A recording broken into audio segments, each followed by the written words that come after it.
choosing the right model, the skier's ability and weight are crucial factors.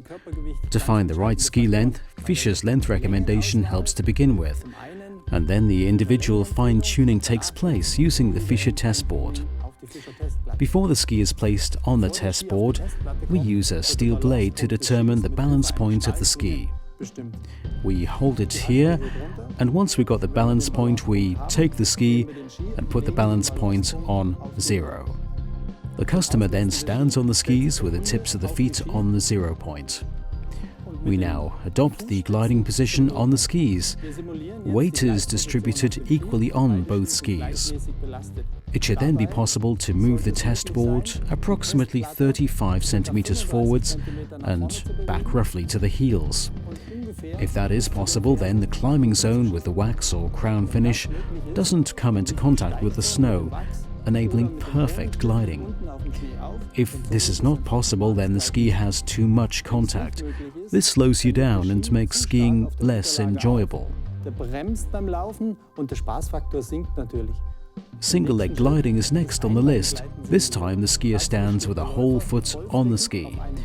It should now be possible to move the testboard approximately 20 centimeters forwards and back to the middle of the foot.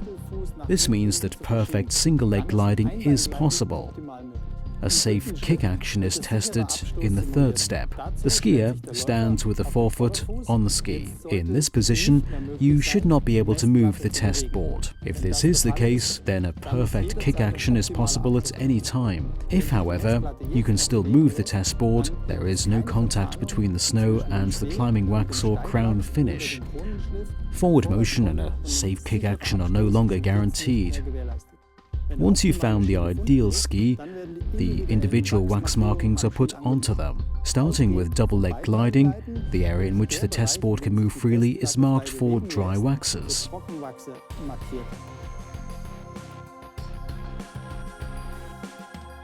Parallel to this, with single-leg gliding, the area in which the testboard can move freely is marked for clister waxes.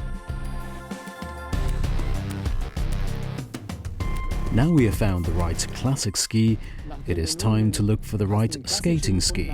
The skier stands with the tips of both feet at the 0 point. Starting with double-leg gliding, weight is distributed equally on both skis. You should now be able to move the testboard forwards as far as plus 40 and then back to just short of the heel. Single-leg gliding is tested next. This time the skier stands with one whole foot on the ski. You should now be able to move the testboard forwards as far as plus 30 and then back to minus 15.